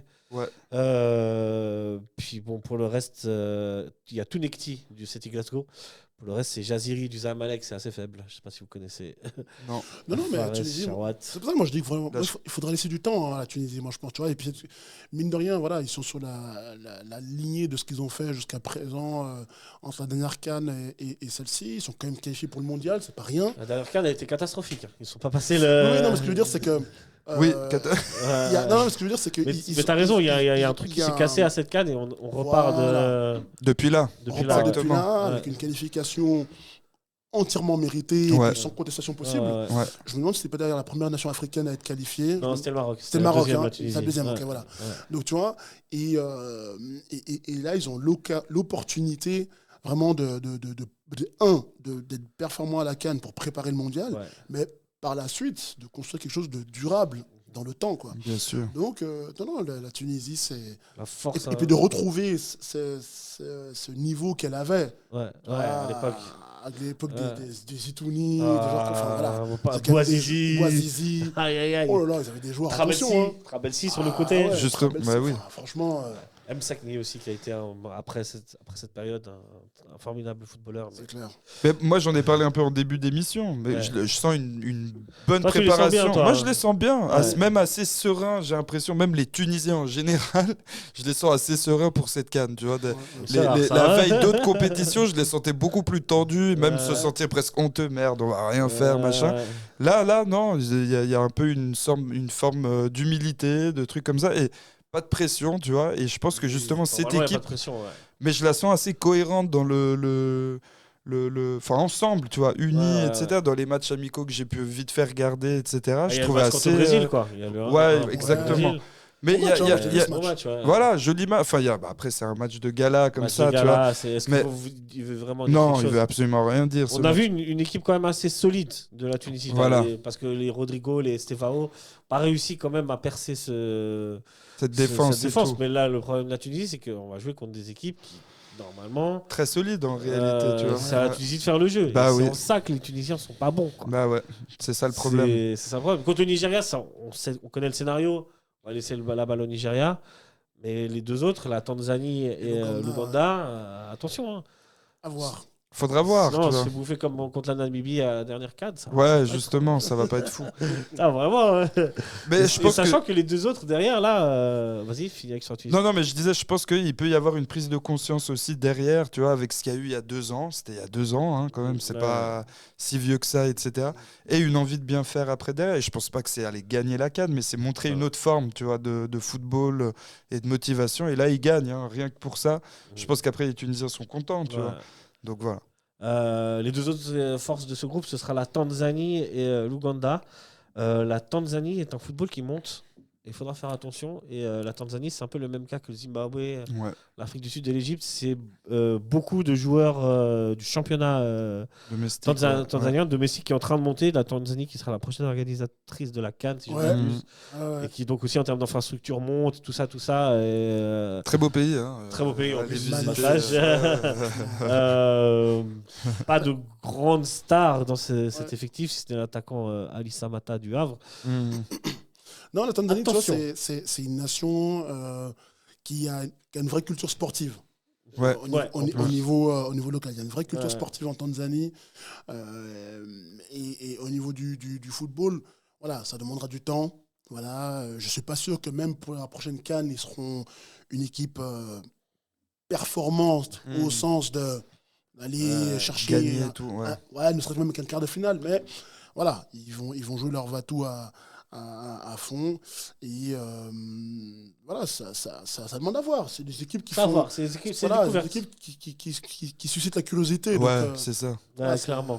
Ça peut être une belle surprise, ça se trouve. Tu vois, moi vraiment, globalement, ce que j'ai envie de voir, c'est des équipes comme la Tunisie, la Tanzanie, comme l'Ouganda, comme le Zimbabwe, qu'elles jouent, qu'elles jouent leur football à fond face aux équipes favorites, parce que voilà, on sait qu'elles n'ont pas vocation à aller chercher le titre. Par contre, on veut voir ces équipes jouer, on veut voir ces équipes montrer tout leur potentiel pour vraiment se dire, voilà, il y a quand même de quoi faire dans ces équipes-là. Et puis il y a beaucoup d'équipes dans ce continent, finalement, qui continuent à augmenter de niveau, quoi. Oui, gentiment, voilà. Mais oui. Mais comme tu dis, moi je mérite d'être vu bien sûr. d'un très bon côté. Ouais. Totalement. Et je pense que pour beaucoup, ils ont cette envie-là, tu vois, de montrer un beau football ou une belle intention de jeu, tu vois, c'est ça. Derrière, puis de ressortir gagnant juste par l'image, en fait, tu vois, de ce côté-là. Enfin, voilà, ça serait top. L'Ouganda, c'est le même cas que la Tanzanie et tout. Et là, je vous avoue que l'Ouganda, je ne connais personne. Ah ouais, personne. L'Ouganda, il y a beaucoup moins d'attentes, je dirais, parce que... Bon, là, ils sont là. C'est un pays aussi, je vois, qui est particulièrement pauvre, hein, mais qui est là, qui n'a pas beaucoup de participation à la CAN non plus, tu vois, même historiquement. Donc c'est clair que tu as moins d'informations, tu as moins d'attentes. Mais, juste le sélectionneur est Paul Pot. Ah, c'est vrai? Paul Put. Ok. Tu connais, non? Coach de tes Lions indomptables. Voilà. On va spoiler. Voilà. Ça va. Et voilà, si jamais, donc lui qui est peut-être à force, puisqu'il connaît un peu le contexte africain. Eux, il faut qu'ils fassent un bon tour. Puis après, voilà. Mais il est de quelle origine, lui, cet entraîneur? Il est Belge. Mais c'est celui qui vient d'être viré par Eto'o Non, c'est pas lui. Ok. On va éviter les polémiques. J'ai entendu des polémiques aussi en Afrique du Sud. Ah ouais. Okay. Je te dirais en ligne. Pas en ligne, en off. Voilà, dans ce groupe, normalement, Nigeria et Tunisie, ça passe. Oui, sans trop forcer. En étant sérieux, ça passe. En place 1 et 2. Oui. On passe maintenant au groupe D. On va avancer, messieurs. Le D est avec le Bénin, Botswana, RDC et Sénégal. Joli petit groupe aussi. Pas mal. Il y a le Bénin quand même. Le Sénégal, on en a dit 2-3 mots. Franchement, oui. Effectif énorme. Grandissime favori de ce groupe. Équipe exceptionnelle, vraiment. Juste l'entraîneur. Moi, je connais pas bien cet entraîneur-là. Ça fait combien de temps qu'il coach le Sénégal et tout? Ça fait 1 ou 2 ans depuis que Aliou Cissé est parti. Et Aliou Cissé, il est parti suite à la dernière CAN en Côte d'Ivoire. Il n'est pas parti après la Coupe du Monde. Après la Coupe du Monde, il me semble. Oui. Attends. Ouais, je crois que ça fait un moment que. Et d'ailleurs, c'est une équipe qui est. C'est pas Ptio maintenant qui est actuel sélectionneur. Et c'est une équipe d'ailleurs qui est beaucoup plus entre guillemets sexy à avoir joué maintenant le Sénégal que sous Aliou Cissé où c'était très très tactique, très très bloc défensif. Peut-être parce que les joueurs aujourd'hui qui y a dans cette équipe permettent d'avoir un jeu beaucoup plus offensif. Le Sénégal, c'est une défaite contre le Brésil en match amical récemment, mais ça ne veut rien dire parce que franchement. Ça reste une toute grosse équipe. Qui, pour moi, honnêtement, si le Maroc ne se broute pas, pourrait être champion. Je suis d'accord. Mais après, moi, j'ai hâte de les voir jouer derrière. Mais je parle de l'entraîneur parce que pour moi, c'est une particularité qu'ils ont là. C'est un Sénégalais aussi, l'entraîneur. Félicitations à eux, bravo. Je félicite franchement la fédération de faire ce genre de choix comme ça. Et c'est payant pour moi, tu vois, de faire monter des entraîneurs africains et sénégalais d'autant plus, tu vois, pour le Sénégal. Mais je trouve que c'est à souligner ça. Oui, mais c'est très rare. Enfin, des entraîneurs africains, ça n'existe. Là, t'en as quand même de plus en plus. Hein. Mais tant mieux, mais c'est logique. La Tunisie. Le coach du Nigeria n'est pas nigérian, mais africain. Africain. Le Maroc. Voilà. Il n'y en a pas 1000. Hein. Le Botswana, je t'avoue que je ne sais pas. Non, la Tanzanie, mais peut-être. L'Algérie. Non, l'Algérie, c'est Petkovic. Petkovic maintenant. C'est Petkovic. Bonne connaissance. Vladimir. Tu vois. Mais c'est pour te dire comme quoi ça existe quand même des entraîneurs africains, mais je veux juste souligner ça quand même derrière parce que bravo, il faut le faire et puis c'est en continuant le faisant que ça va peut-être permettre à faire monter puis à en voir après dans des clubs européens ou équipes nationales européennes, ça serait beau, tu vois. Bref, voilà. Dans ce groupe, il y a la RDC. Fayoulou, ancien joueur de Sion, la fameuse RDC, emmené par Chancel Mbemba, le capitaine. Enfin, je ne sais pas si capitaine, mais je pense. Qu'est-ce qu'on en attend de cette RDC?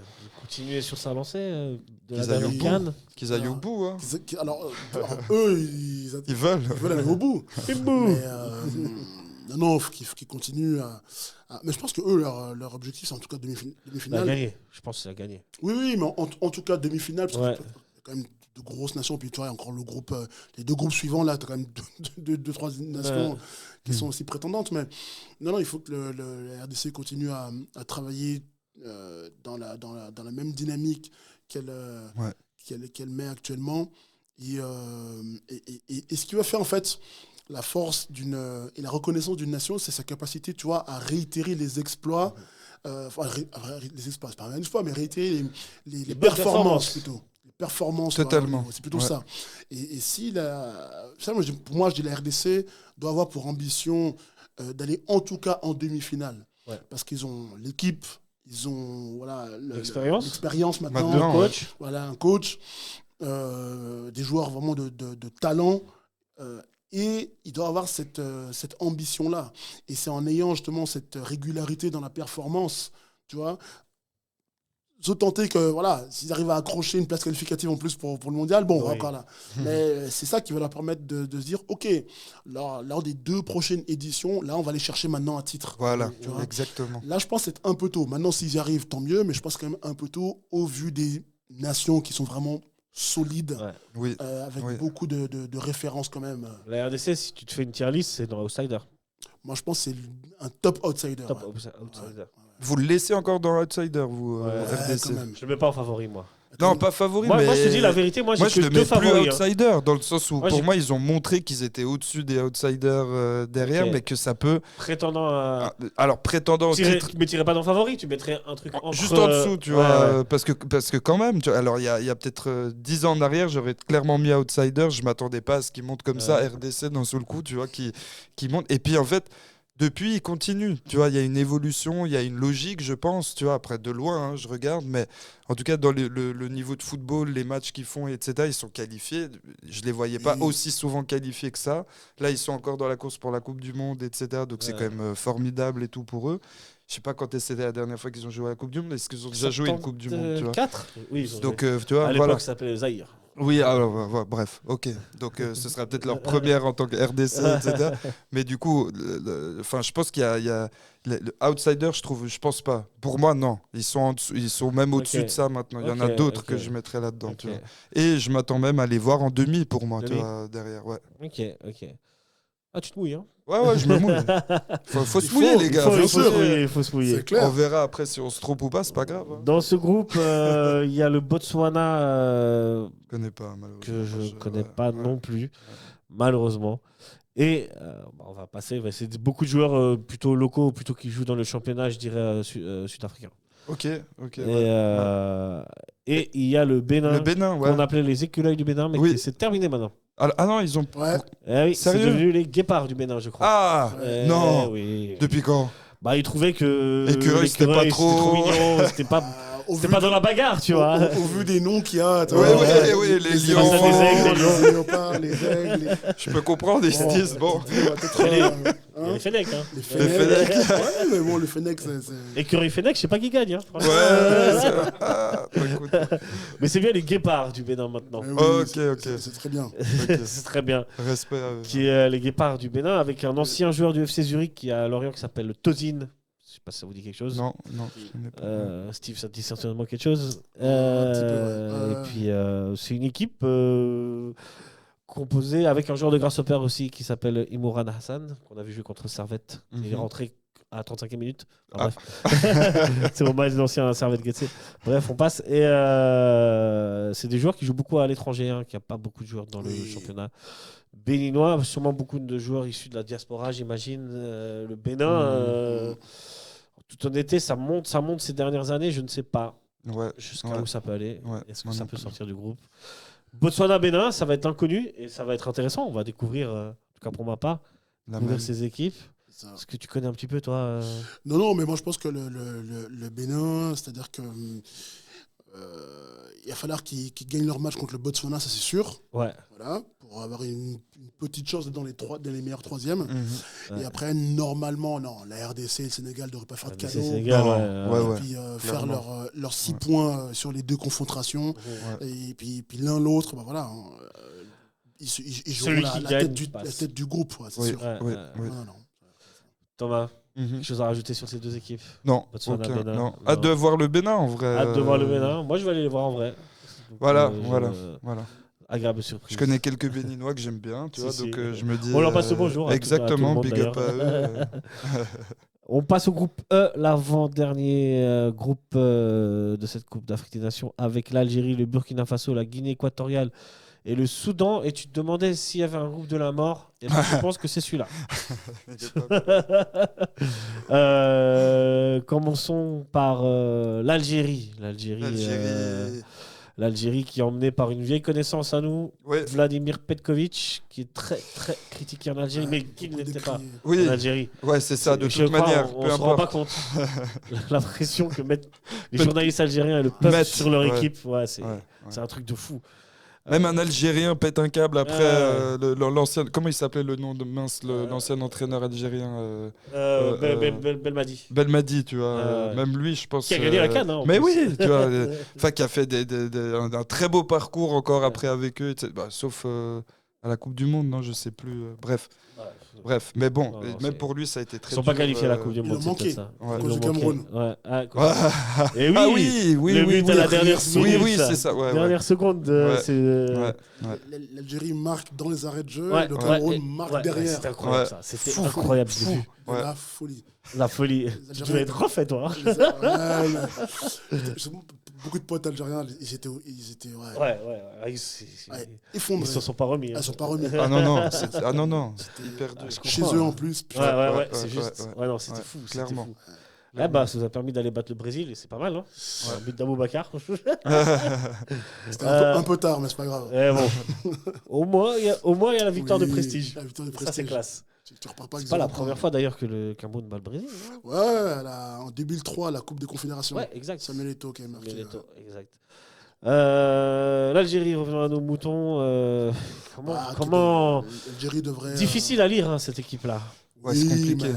Tu vois, ils sont quand même emmenés par Riyad Mahrez, qu'on le veuille ou non, qui a retrouvé une forme, qui est redevenu un peu fit aussi, qui performe, qui a remporté la saison dernière, la saison d'avant, la Ligue des Champions saoudienne, je crois. C'est possible, ouais. Enfin, de la région, qui a remporté un titre. Mais il est très décrit, Riyad Mahrez en Algérie, je ne sais pas si tu es au courant. Oui, je sais qu'il est décrit. Il y a beaucoup de voix contre lui et Petkovic lui fait toujours confiance. Voilà. En Algérie, tout le monde aime Amoura. Oui, par amour du goût. Mais que tu le veuilles ou non, tu vois. Alors déjà, ils ont des super joueurs. Déjà, c'est clair, tu vois. Franchement, Amine Gouiri. Je vois l'effectif. Il sera blessé, Amine Gouiri, mais Ilan Kebal du Paris FC. Mais tu vois, l'année où l'Algérie gagne la CAN, ils l'ont gagné avec une grande équipe, avec un grand Riyad Mahrez. Coup franc contre le Nigeria.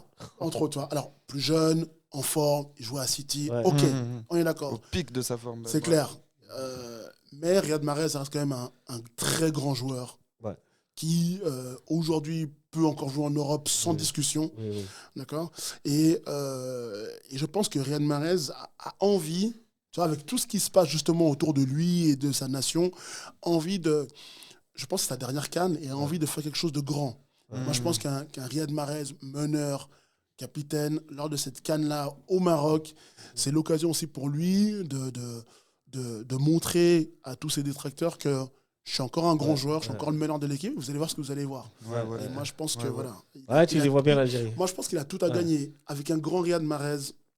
Il y a un coach comme Petkovic, mais mine de rien, je sais qu'il est beaucoup critiqué en Algérie, que les gens ne comprennent pas son choix. Moi, j'ai confiance. J'ai toujours eu confiance en ce mec-là, même quand il était avec la Nati. Et chez nous, il a été très décrié aussi pendant longtemps. Oui, totalement. Mais moi, je te jure, j'ai totale confiance. Mais il arrive à instaurer une forme de stabilité, je pense, dans l'équipe, etc. De sortir un 11 avec une base, tu vois, etc. Puis après, faire avoir son groupe de remplaçants, essayer de les faire monter dans le 11. Enfin, il y a une façon de gérer qui peut être pas mal pour Petkovic, mais de par Petkovic, mais est-ce que ça va à l'Algérie? Est-ce que ça va? Il faut tout un contexte aussi, je pense. L'Algérie, c'est dur. Tu l'as vu, il était quoi à Bordeaux là, sa dernière mission, hyper mal, parce que tu as vu le contexte, tu vois. Enfin, c'était très compliqué. Aussi, hein. Mais oui, tu vois. Donc va voir. Enfin, après, c'est compliqué à critiquer comme ça, mais l'Algérie pour moi, ça reste toujours une grande nation du football africain, mais même peut-être même au-delà de l'Afrique aussi, tu vois. Après, je pense que dans ce groupe, ils ont de quoi sortir leur épine du jeu, tu vois. Attention. Oui, mais justement, c'est là où après, il faut voir comment. Je sais pas comment la juger, là, cette équipe-là. Il faudrait voir en tout cas 1 ou 2 matchs, comment ils s'en sortent, tu vois, dans leur groupe et tout. Là, avant, comme ça, c'est compliqué à sortir, et même à sortir un favori de ce groupe en réalité, tu vois. Le Burkina Faso, là, on va switcher sur eux. Ouais, justement, allons-y. Burkina Faso, c'est toujours les dernières CAN, c'est souvent quart ou demi-finale. Mais ouais. C'est hyper costaud, ça joue bien. Oui, justement. Ils ont undercover, le Burkina Faso, on n'en parle pas du tout. Mais, si on n'en parle pas du tout, moi, ça me surprend pas. On n'en parle pas du tout. Il y a quelques joueurs, Lassina Traoré au Shakhtar, Bertrand Sunderland, c'est pas des grands joueurs, mais c'est une équipe solide, costaud, capable de battre n'importe qui. Ouais, totalement. Donc on verra. Il y a Tapsoba au Bayer Leverkusen, il y a des joueurs qui jouent quand même dans des bons clubs en Europe. Oui. Ils ont toujours eu des bons joueurs, hein, le Burkina Faso. Ouais. Ça, c'est sûr. Hein. Il y a toujours eu cette capacité à faire éclore des joueurs qui arrivent en Europe et qui performent en Europe. Et qui après, pour eux, pareil, c'est aussi une aubaine, hein, la CAN. Donc, dans le Burkina, ça va être le match du groupe avec l'Algérie. Normalement, l'Algérie devrait sortir en tête du groupe, mais effectivement, attention au Burkina Faso. Outsider. Voilà. Eux, voilà.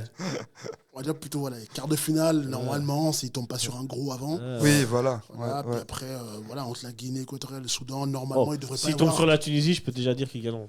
Écoute. C'est notre bête noire, le Burkina Faso. Dans ce groupe, il reste quand même la Guinée équatoriale. Ouais, justement. Pas un bon souvenir non plus pour la Tunisie, mais très mauvais. Et non plus pour la Côte d'Ivoire, puisque c'est eux qui avaient mis ce fameux 4-1 là.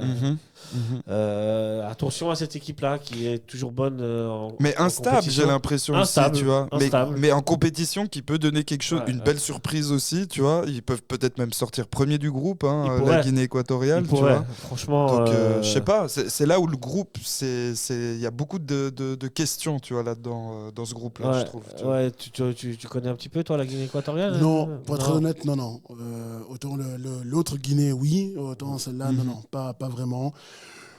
Moi, à voir, je m'interroge. Je connais pas tellement cette équipe. Et puis bon, après, même s'ils ont eu des moments de performance sur l'histoire d'un ou deux matchs comme ça, normalement, même tu vois, le Soudan, il ne devrait pas sortir des groupes, même en tant que meilleur troisième.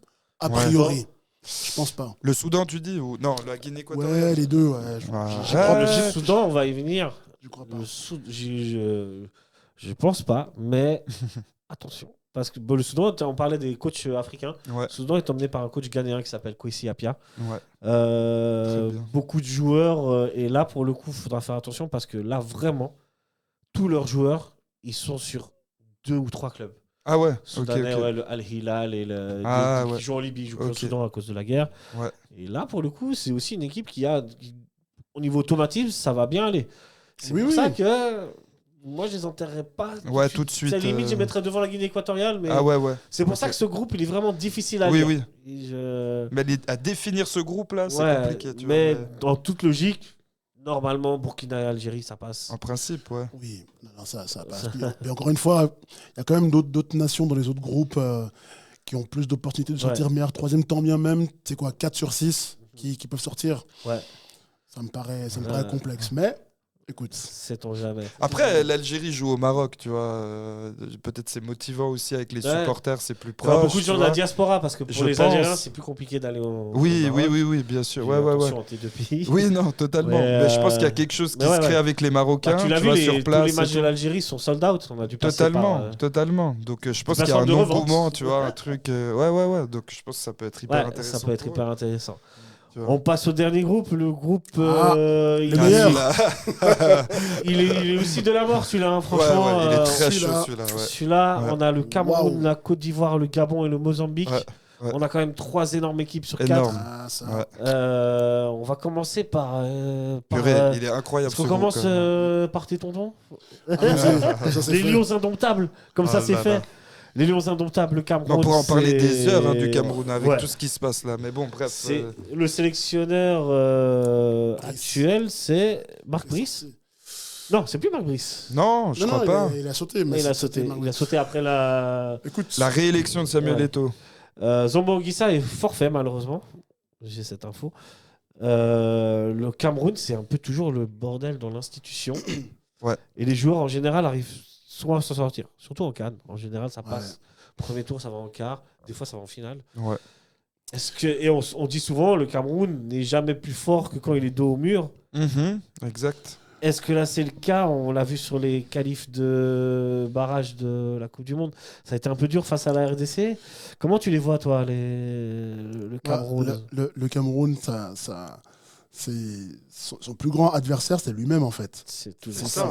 C'est exactement vraiment lui-même son plus grand adversaire. Parce que, alors, même s'il y a quand même moins, en termes de talent pur, moins de joueurs super talentueux comme la génération Eto'o. Avec la génération, il y a quand même la génération, tu vois, avec Salomon Olembe, Eric Djemba. C'est encore avant ça? Avant Samuel Eto'o ou c'était... Non, c'était sa génération, ça. Moi, je pense à Rigobert Song. Voilà, oui, bien sûr. Mais tu vois, il y a quand même eu avant, tu vois, Modeste Mbami, le regretté Vivien Foué, Lorraine. Non, le Cameroun. Mboma, même avant. Pas Mboma, un petit peu plus âgé. Le Cameroun de 2000 à... Allez, même si on pousse jusqu'à 2010... Tu peux même remonter jusqu'à 1990, la génération... Moi, c'était vraiment les anciens, là. Ouais. C'était tu vois, Marc, les Omambik, etc. Enfin, voilà. Mais vraiment, celle de 2000 à 2010, c'est là où le Cameroun, un peu comme le Maroc aujourd'hui, aurait dû s'installer sur la carte du football mondial. Ouais. Vraiment, en arrivant au mondial 2002, 2006, qu'ils ont loupé en l'occurrence, 2010, en s'installant en disant, voilà, là, nous, on est la nation qui va changer un peu l'ordre du foot entre l'Afrique et le reste du monde. Ils n'ont pas réussi. Non. Et la génération qui a suivi est une génération qui est vaillante, tu vois, avec le... Aboubacar, il est vaillant pour moi. Je pense que c'est le meilleur terme. C'est une équipe vaillante, mais qui n'a son défaut, c'est de ne pas avoir un chef de bande, un vrai chef de bande. Là où avant, Rigobert Song, c'était affirmé, chef de bande. Après Rigobert Song, Samuel Eto'o. Qu'on critique ou pas, mais chef de bande. Ouais. Et là, c'est ce qui leur manque. Ouais. Et ce qui fait qu'aujourd'hui... Est-ce que c'est pas Samuel Eto'o le chef de bande c'est le problème. C'est que ça ne devrait pas être lui le chef de bande. Ouais. C'est à l'intérieur du effectif, du vestiaire. Ouais. Il doit, et il n'y a pas ce chef de bande. Ouais, c'est ça. Tu vois, Vincent Boubacar, qui est un formidable leader, mais c'est pas un chef de bande. Tu vois, et en plus, qui est quand même âgé, alors il performe, parce que faire ce qu'il fait à son âge, c'est pas rien. Faut le faire. Mais c'est pas un chef de bande. Et puis les jeunes joueurs qui sont là, tu vois, Zombo Anguissa, alors il est blessé, mais au Qatar, il n'a pas été bon. Tu vois, la Guerre-Can, c'est pas non plus une lumière. Et pourtant, c'est un joueur qui joue dans un top championnat européen. Et qui est très bon. Et qui en plus est bon. Qui est la prix angulaire même de cette équipe. Ils ont été champions d'Italie, ils sont partis grâce aux performances. Mais c'est le problème. Choupo-Moting, on ne sait pas trop où il en est. Tu vois, compliqué. Joël Matip, il s'est retiré. Défenseur, qui pour moi est un super défenseur. Et puis tu as quand même ces deux joueurs qui ont évolué en Suisse et maintenant ils sont plus. Nicolas Ngamaleu, on ne sait plus trop pareil où il en est. Alors que j'adorais ce joueur, il était très fort. Très fort. Et puis, et moi, le grand regret que j'ai, c'est Jean-Pierre Nsamé, qui n'a pas eu sa chance. J'ai entendu aussi un podcast qu'il a fait avec Djourou, je crois, si je ne dis pas de bêtises, où il raconte ce qu'il a vécu pendant le dernier mondial. C'est terrible, en fait. Mais qu'est-ce qui... comme quoi, ce rapport avec Rigobert Song, qui était le sélectionneur à l'époque, lui qui connaît parfaitement le championnat de Suisse, qui connaît le football suisse, les joueurs suisses, met en évidence que la stratégie opérée n'est pas la bonne. En connaissant l'équipe nationale suisse, il faudrait peut-être penser différemment la chose. Et il s'avère que retour du vestiaire, deuxième mi-temps, ça n'a pas loupé en fait. Tu vois et que le Cameroun est parti complètement à côté de son match. Totalement la Suisse l'a gagné, on l'a main mérité, rien à dire. But de Brel Mbolo en plus. Mais avec l'équipe que constituait l'équipe du Cameroun, ils auraient quand même pu. Bien sûr. Moi, je me souviens que. Chose. Donc, voilà. Surtout qu'après, ils montreront quelque chose de plus beau. Voilà. Contre la Serbie et contre le Brésil. Et aujourd'hui, c'est la grande interrogation, en fait. C'est avec des joueurs qui sont quand même présents sur la scène européenne. Comment est-ce que cette équipe-là va s'en sortir? Comment est-ce que cette équipe-là va être en capacité de développer du jeu? Et puis surtout, est-ce qu'on les attend tout en haut ou pas? C'est un peu ça la question. Moi, j'ai un peu du mal à les voir. Justement, moi, j'y crois pas. En demi, j'y crois pas. J'y crois pas beaucoup. Surtout que déjà, le Cameroun va être de facto direct face à des grosses équipes. Tout de suite. Tout de suite. Tu vois, donc, le Cameroun commence par le Gabon, le premier match, 24 décembre, 21h. Tu notes sur l'agenda. Moi, je sais, moi je serai là. Tu seras là. On sera en place devant le poste. Peut-être tu seras là-bas, je sais pas. C'est ça qui veut que tu fasses. Un Gabon aussi un peu vieillissant, emmené par Pierre-Emerick Aubameyang, Mario Lemina, qui restent les stars de cette équipe-là. Elle aussi, cette équipe du Gabon, moi je la vois avec plus de certitude quand même que le Cameroun. Donc, en tout cas, avec un groupe qui a l'air plus serein, en tout cas. Ouais. Plus serein. Moins d'ingérence de la part de c'est ça le problème. Et puis, des vrais chefs de bande. Aubameyang. Des vrais chefs de bande, tu vois. Aubameyang, Lemina. Donc voilà. Moi, je pense que... non, c'est pas un cadeau pour le Cameroun. Pourtant, qualitativement, je pense que l'effectif du Gabon est moins bon que l'effectif du Cameroun. Mais en termes de cohésion d'équipe, je crois que... Ouais, qu'est-ce que t'en penses, toi écoute, du Cameroun et du Gabon. Le Cameroun, pour moi, ça reste la tête du train du football africain, tu vois, dans l'image, dans tout ce que ça... Ça l'a été. Ouais, mais ça, dans mon esprit, de ceux de ma génération, je pense que ça l'est. Tu vois. Après, on a vu d'autres équipes africaines ressortir... En fait, c'est les performances en Coupe du Monde. Bon, aussi on a la CAN quand même. Mais tu vois, tu parlais, je fais juste une parenthèse, tu parlais de cette époque-là de 2006, 2010, 2010 du Cameroun. À cette époque-là, il y a quand même aussi. Tu tombes face à l'Égypte de Aboutrika, qui pour moi est l'autre grosse force du continent. C'est les deux. Hein. Et voilà. Mais comme tu dis, Thomas, par contre, là où je pense, moi je vois ce que je veux dire, c'est-à-dire que dans la conscience ce qui met une pression, oui. C'est le Cameroun. Les gens disent le football africain, c'est le Cameroun. Exactement, tu vois. Vous êtes le continent. Oui, mais ce qui fait que entre autres. mais enfin, c'est ce qui, pour moi, dans mon analyse, tu vois, de ce qui se passe dans cette fédération camerounaise, etc. Parce que c'est quand même une grosse déception, même au niveau africain, de ce que vit le Cameroun, etc. Ouais. Pas que au Cameroun, tu vois, pour la fédération africaine, etc. En réalité, tu vois, je pense que c'est tous les vieux fantômes, tu vois, qui viennent embêter avec ça, tu vois. Ça a toujours existé au Cameroun. Toujours. J'ai l'impression. Oui, bien sûr. Et il y a ce truc de toujours sorti. Voilà. Mais là, c'est ce truc de rattraper quelque chose, alors au lieu de créer quelque chose, tu vois. J'ai l'impression que c'est de revenir à ce qu'on était, alors que en réalité, c'était ce que c'était, tu vois. Et c'était très bien. Maintenant, c'est de repartir pour pas redevenir, mais devenir quelque chose, tu vois, de nouveau. Oui. Et à nouveau, en réalité. Est-ce que aussi la qualité des joueurs fait que aussi ils sont c'est une génération moins talentueuse? Je pense, oui, un tout petit peu. Il y a moins de talent, certes, mais ce qui va vraiment faire défaut à cette équipe, c'est le leadership. Moi, j'y crois, ça. Et, t'as raison, c'est normal. Et comme on a dit, malgré ce qui se passe autour, ils ont toujours réussi à s'en sortir un peu, mais à un moment donné, il va falloir dépasser ça. C'est pas possible.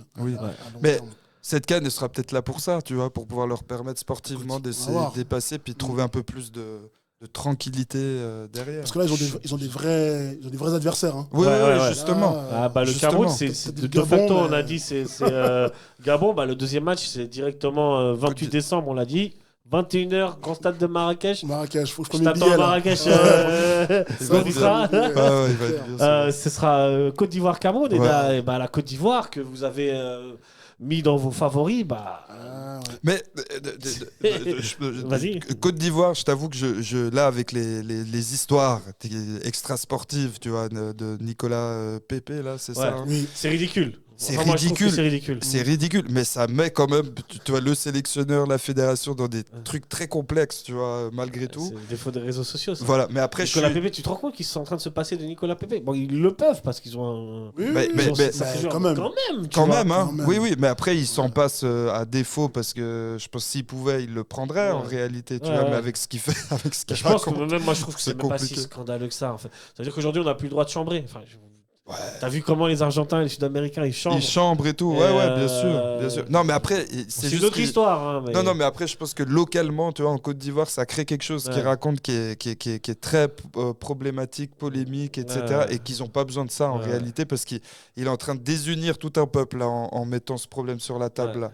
Et moi, c'est ce qui fait peur, tu vois, dans le pays. Du coup, d'où le fait de ce que je comprends, en tout cas, de là où je suis. Tu te passes un problème en le prenant pas. Voilà, et t'évites un truc qui pourrait dépasser le monde, qui a dépassé en fait la sphère du football là, tu vois. À l'interne, etc. Chez eux, on parle ils parlent de nationalité, de frontières, de culture, de ce genre de choses-là. Ils parlent pas de football là, de ce qu'ils racontent, tu vois. Non, donc puis ils chambrent un peu. Ils chambrent, mais justement, c'est là où c'est très très très maladroit, tu vois, vraiment. C'est maladroit, c'est clair. Et ça mérite qu'il soit pas sélectionné à la CAN. Et puis, ça mérite. Désolé de dire ça, mais c'est le résultat en fait de ça qui amène à. Si, non, tu peux pas laisser passer ça. Si tu laisses passer ça, t'es foutu après. T'es foutu, voilà. Tu crées un précédent qui est quasi irrattrapable. Hein. Ouais. Et je pense qu'il y a un peu tout le monde qui a l'unanimité qui fait tant mieux, viens pas, je pense. Tu vois, c'est dommage sportivement, clairement, mais pour la cohésion, pour tout le truc, tant pis, ciao. Après, il y en a des sacrés joueurs. Je te cite Wilfried Zaha, justement. Crasso qui reste un bon attaquant. Caissier. Il y a Caissier, bien sûr. Sébastien Haller, le grand Haller qu'il était, mais bon. Jean-Michel Seri, moi j'ai trouvé à l'époque qui était extraordinaire. Incroyable. Maintenant, peut-être il y a un peu moins. Et Ndika en défense, le joueur de la Roma, c'est costaud aussi. Bolly Willy de Nottingham. Non. Mais après, c'est le dernier vainqueur de la CAN, tu vois. Dernier vainqueur de la CAN. Voilà. Donc pour moi, c'est ça qui les fait passer un peu en dessous des favoris, du coup. Ouais. Et je pense que ça se trouve, même là, ils peuvent ne pas se qualifier dans ce groupe. Non, dans ce groupe. Franchement, j'y crois pas. Je pense que la Côte d'Ivoire, ça passe. Mais honnêtement, moi je pense pour aussi. Moi, c'est le favori du groupe. Je sais pas. Moi, je me dis avec les histoires internes, les trucs, les machins, avec les adversaires qu'ils ont là, ils peuvent ne pas passer. Tu vois. Ils peuvent passer meilleur troisième. Voilà. Ouais. Dans ce groupe. Je me mouille, les gars. Il y a que moi qui mouille là. Moi, pour moi, le meilleur troisième sera le Cameroun, je pense. Moi aussi. Ouais. Moi, je pense que c'est le Gabon et la Côte d'Ivoire et le Gabon qui passe. Non, Côte d'Ivoire va passer en deuxième. Non, moi je pense que les trois passent en réalité. Tu vois. J'ai compris que tu mettais la Côte d'Ivoire en troisième. Oui, non, de Côte d'Ivoire, je pense que je mets Cameroun, Gabon, Cameroun, Côte d'Ivoire. Moi, c'est le contraire. Tu vois. Côte d'Ivoire, Gabon, Cameroun. Okay. On est tous d'accord sur le Gabon en fait. Qui est un deuxième de ce groupe. Exact. Un tout petit mot de la dernière équipe, le Mozambique. Bon bah ils sont là. Courage à eux dans ce groupe. C'est un mélange de joueurs entre des secondes et troisième divisions portugaises et des joueurs, je pense, des clubs que je ne connais absolument pas.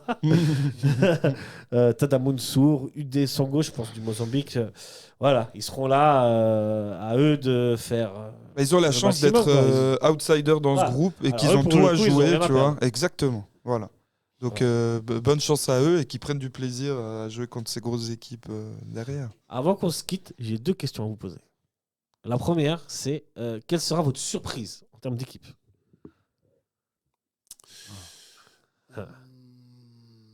Surprise. Ouais. Une équipe que tu n'attends pas forcément, qui ira peut-être loin ou pas, ou qui nous surprendra. Est-ce que le Soudan peut nous surprendre? Non, moi je dirais pas le Soudan. Pas sur le Soudan. Toi, depuis le début, tu n'es pas sur le Soudan.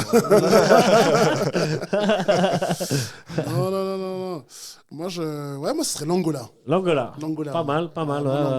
Pas complètement farfelu. Ouais, c'est pas faux. Toi, est-ce que tu as une équipe qui pourrait te surprendre ou mais plusieurs, tu vois. Mais après, moi, je vous dis, il y a un monde.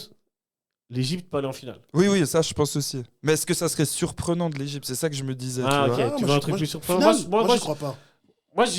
Moi, pour moi, c'est pas l'équipe qui a vocation à aller en finale, mais je pense que ça. Il pourrait. Ouais. Si.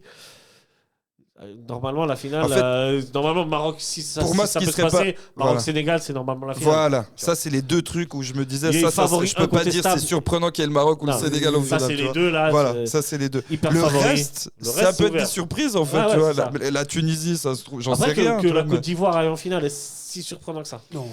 Non. La Tunisie, oui, par exemple. Oui. Est-ce que dans les croisements Sénégal-Maroc, ils peuvent être amenés à se croiser ou pas? Est-ce que t'as pas le tableau là? Non, par exemple. Qui se croisent avant la finale, ouais. Si on part du principe qu'ils finissent en tête les deux. Ouais, c'est ça. Oui, bien sûr. On part toujours de ce postulat. Si eux, ils restent en tête. Ouais. A priori, ils ne devraient pas se croiser. Normalement pas, à mon avis, groupe. Ça serait beau, Premier du groupe marocain. Une finale Maroc-Sénégal. À mon avis, ça ne devrait pas se croiser. L'Angola, moi, ça serait bien. Enfin, pour moi, je serais vraiment content s'ils arrivent à accrocher un bon quart de finale, voire une demi. Mais bon, l'Angola en demi, demi, c'est dur parce que demi, t'as quand même beaucoup de nations. Non, allez, quart de finale, l'Angola. Mais est-ce qu'il n'y a pas des grosses équipes qui manquent quelles sont les grosses équipes qui manquent dans cette CAN, tu vois Non, c'est Aucune, hein. Je pense que tout le monde est là. Parce que tu sais, ils ont augmenté aussi la capacité des nombre d'équipes. Avant, c'était 16 à l'époque. Ouais. C'était 16 équipes. Là, ils ont augmenté. Non, tout le monde est là. Mais il y en a une pour moi, elle manque. Mais je trouve plus le nom. Putain. La Libye? Non, pas la Libye. Nigeria, le Cameroun, le Sénégal, la Côte d'Ivoire. Il y a tout le monde, hein. Le Gabon, pour moi, c'est pas. Non, le Gabon, ils sont là. Du Sud, ils sont là. Ils parlent anglais, purée, là-bas. La Gambie? Non, purée, La Guinée, peut-être, la Guinée-Conakry, finalement. Non, c'est peut-être l'autre Guinée qui manque. Il y a une équipe qui est souvent là. Qui est pas mal, ouais. C'est peut-être l'autre Guinée. Ceux qui étaient. Pourquoi j'oublie? J'ai des blancs comme ça, c'est terrible. Bref. D1 qui pourrait être le Sénégal ne devrait pas croiser le Maroc. Ouais, pourrait croiser le Maroc en demi en fait. Même si non, pas du tout, en finale. En finale, hein. Ouais. Donc le scénario non, devrait être intéressant. On devrait s'orienter vers ça. C'est clair. Mais voilà, la compétition elle est un peu plus longue maintenant. Le Ghana, voilà, merci, le Ghana. Voilà. Oui, c'est pas faux, j'avais oublié. Le Ghana, merci. Qui sera en Coupe du Monde. Voilà, mais du coup pas en Coupe d'Afrique. Ouais, c'est vrai. Bien vu Thomas. Ma dernière question, avant qu'on se quitte, c'était quel sera le joueur, quel joueur vous attendez, qui va se révéler, que vous voulez nous faire découvrir. Vous dites, lui, attention, à suivre. Ouais. Moi j'en ai un, mais on le connaît déjà. Hein, mais on connaît déjà, mais le grand public, je suis pas sûr qu'ils le connaissent tant que ça. Ouais. C'est Lookman. Ouais, Lookman. Lookman. Que j'ai envie de voir. Parce que franchement, depuis sa finale de l'Europa League, où il a été exceptionnel, et même durant la compète, oui. que moi j'ai relativement découvert à ce moment-là. Et derrière, je m'attendais à plus. Et il ne s'est rien passé derrière. J'ai bien envie de le voir performer. Et qu'il puisse, après, avoir l'opportunité d'exploser dans un grand club européen, en Angleterre. Franchement, Ademola Lookman, c'est un vrai bon joueur. Quoi. Très bon joueur. Moi, j'ai pas de... T'en as un? C'est dur à dire. Moi, j'arrive pas à te dire un joueur en particulier. Au contraire, tu veux faire découvrir, que t'aimes bien, que tu veux faire découvrir ou... Non. Ou une star, la Rosta. Qui sera la Rosta de la CAN? La Rosta de la CAN. Ce sera forcément un Marocain pour moi. Tu vois. Pas forcément. Ça mais non, mais... Oui, ça pourrait être Osimhen. Moi, j'ai un joueur, avant que tu me dises la star, et les gens du foot, normalement, le connaissent. Mais c'est l'Égyptien Emam Achour. Est-ce que tu connais? Ouais. Emam Achour, milieu très technique, très beau joueur à avoir joué, très belle vision de jeu. J'ai envie qu'il fasse une grosse CAN. Ouais, que c'est performant. Qui montre à tout le monde le talent qu'il a, tu vois. En fait, c'est ça. C'est-à-dire que moi, la CAN, je regarde aussi pour ça, pour voir les joueurs qui sont bons, mais qui n'arrivent pas tant que ça à s'exprimer. C'est ça. Et souvent, la CAN permet ça à des joueurs totalement. Vraiment d'être vraiment visibilisés, sortir du lot. Tu dis, en fait, lui, il est bon. Oui, il est bon, mais encore faut-il qu'il soit visible. Tu vois totalement. Et ça permet ça. Moi, Emam Achour, franchement, si vous ne connaissez pas... Alors, faut regarder. Mais c'est le petit que... C'est mon chouchou. Il joue en quel club, là, en Égypte? Il joue à Al-Ahli. Ok, pour la petite histoire, je vous réfère à l'épisode sur l'Égypte qu'on a fait la semaine dernière. Emam Achour, il appartenait à Zamalek. Et il a fait une pige à Midtjylland avant de retourner à Al-Ahli. Parce que les deux ne peuvent pas, pour des raisons évidentes, peuvent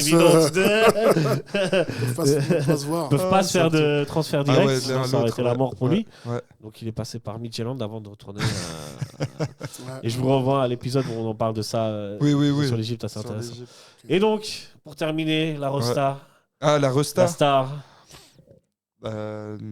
Hakim Ziyech. Non, il ne veut pas s'exprimer. Un Marocain. Après, je sais pas lequel. Moi, je n'arrive pas à te dire. Pas forcément. Pour moi, il n'y a pas. Hakimi, c'en est déjà une, tu vois. Mais après, est-ce qu'il va tenir le niveau? Est-ce que là, avec sa blessure, machin, etc. Tu vois, pour moi, c'est la surprise en vrai. Tu vois, c'est trop dur pour moi de dire un joueur. Mais potentiellement un Marocain, tu vois, vu que ça se joue là-bas et puis qu'ils vont aller loin.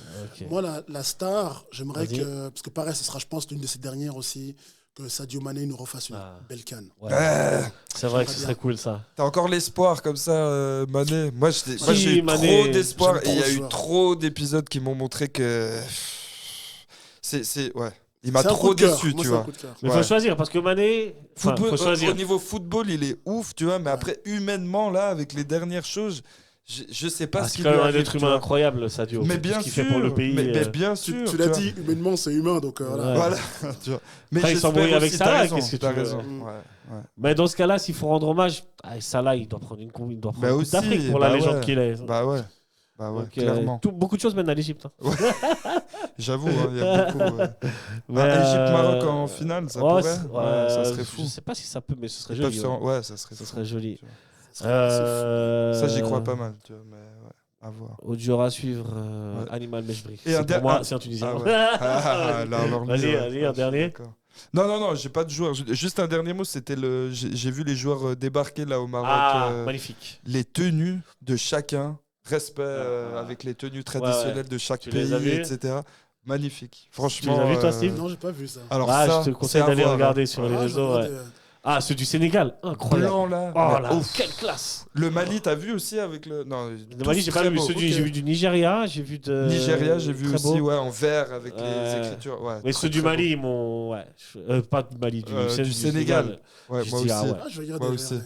Franchement, classe. Les Comores aussi, très beau. Bah, tu vois, t'as les clubs qui arrivent souvent avec les costards, cravates, etc. en sortant du cas. Là, ils ont les habits traditionnels de chaque pays. Et tout. Super. Ou du moins revisiter, tu vois, pas forcément traditionnel, mais un mélange un peu. Mais je sais pas qui a lancé cette initiative, si c'est la CAN qui veut faire ça ou. Nous, les Tunisiens, en tant qu'Italiens, on est venus en costard. Voilà, ouais.